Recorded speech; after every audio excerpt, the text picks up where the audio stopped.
Welcome to week 13, the last Sunday in the quarter coming up. Deuteronomy chapter 33, the end of the chapter.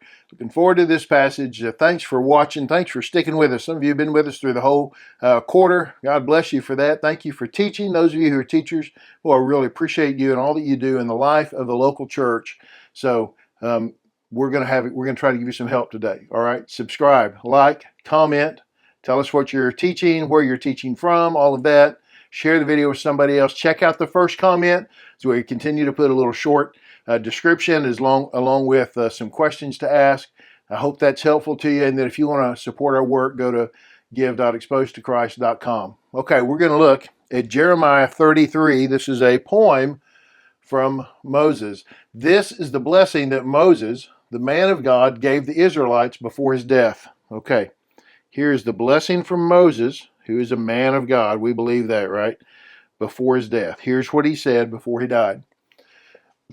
The Lord came from Sinai and appeared to them from Seir. He shone on them from Mount Paran and came with 10,000 holy ones, with lightning from his right hand for them. Indeed, he loves the people. All your holy ones are in your hand, and they assemble at your feet. Each receives your words. Okay, a couple of phrases that repeat themselves, right? Holy ones. Here are these 10,000 holy ones. Some people think that might be angelic beings. I think because it's repeated here, it's probably talking about the Israelites as his people, right? Who are in his hand, this full group of people who are in his hand, assembled at your feet, right? Receiving your words. Again, sounds like he's talking about the people of Israel, right? You have this picture here in the beginning, and look, it's poetry. So in poetry, we realize we don't take things literally, right? We see them as metaphorically. We see them as not exact numbers. We're not trying to take everything exactly right. So that's why we can say 10,000. Well, we know there are a whole lot more than 10,000 Israelites. But this idea of kind of metaphorical, the picturesque language and all of that. And here we have this picturesque language that pictures God as the Lord who shows up for his people, right? Who appears for his people, who appeared to them, who shone on them, who came with them. This is who God is. He was outside almost, but then he came down in the midst of his people. Moses gave us instruction, a possession for the assembly of Jacob. So he became king in Jeshurun. This is Israel, okay?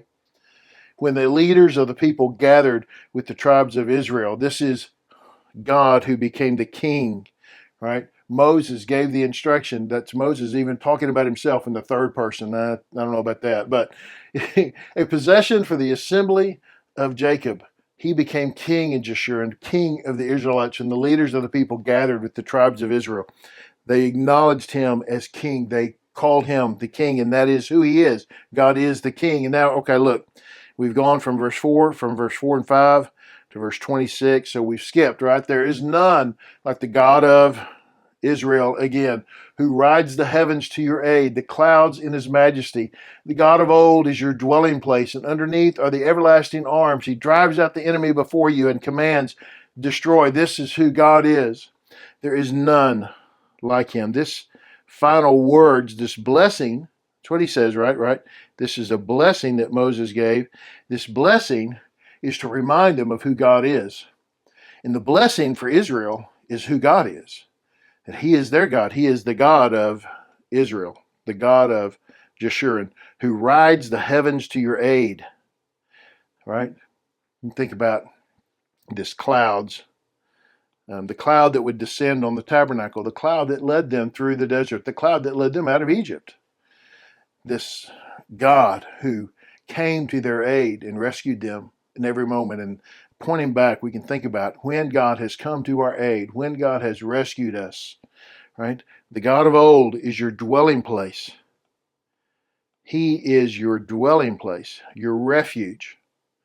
Underneath are the everlasting arms, right? The arms that hold us up, the arms that never let us go, the arms that never get tired, right? He drives out the enemy before you. This is who our God is. The blessing on us is God. He's our blessing. That He loves us, that He cares, that He will watch over, that He takes care of, that He brings Himself.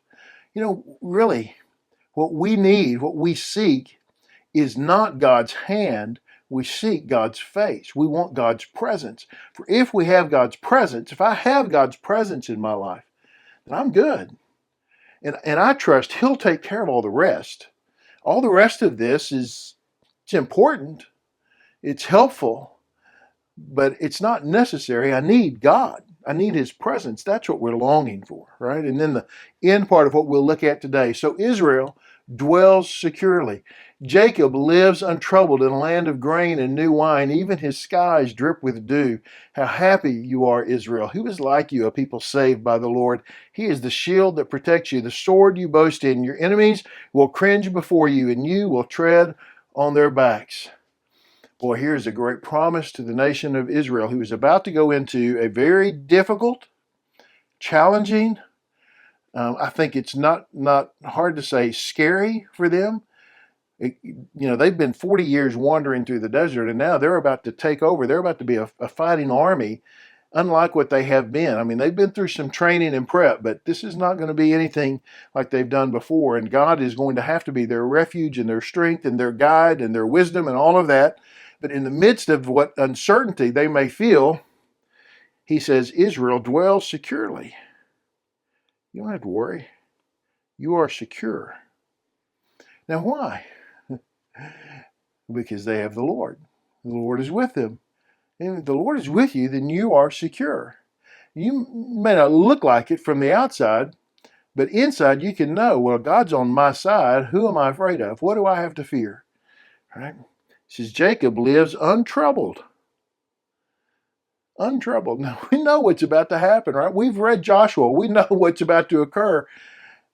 But listen, the Lord is with you. You live untroubled, right? The skies drip with dew, which is just a metaphor just to the provision. The rain is provision, the abundance of life that God has. So how happy are you, Israel? How happy? We say this, Jacob is another word for Israel, right? How happy are you, Israel? Who is like you? Who has what you have? You are a people saved by the Lord. Oh man, I love this. I want you to think about this. Who else can claim what you can claim? Well, you're saved, and the Lord lives within you. Are there other people that have it better than you do? No, you've got Jesus. I'm not asking about material. Again, we got to let go of all that. It's not about material. It's not about things. It's not about power. It's not about fame. Who else has Jesus? And you look at so many people, we see people that commit suicide because out of desperation and feeling like their life is lost. And we see people that appear to have great wealth that talk about the despair, great despair in their life. Look, who has it better than us? We've been saved by the Lord. How much better can it get? Jesus saved us, right? He is our shield, right? He is our sword. Our enemies cringe before us. We tread on their backs. They don't have a chance. If God be for us, who can be against us? You might just go back and read Romans 8, the end of Romans 8. My goodness, right? Who is going to hurt us? Hardship? No. Who can be against us? Nothing. No, He is on our side. We have Him. Oh, who's like us? Who's got the benefits we have? I just love this. This is the blessing, you see. The blessing is that we have Jesus. We have God on our side. We are on His side. He is within us. He lives within us. Even more so than the Israelites, who He was there among them, generally speaking. But we can say, no, He lives in us. We have the Holy Spirit dwelling within our lives. What more can we ask for? How much better can it get? It's as good as it gets, right? Yeah. Hey, thanks for watching. I hope you're encouraged. Be encouraged by this. Next week, we start in Matthew. Of course, it's Christmas, so I have pretty good guesses, I think you can say, about what the first few weeks will be.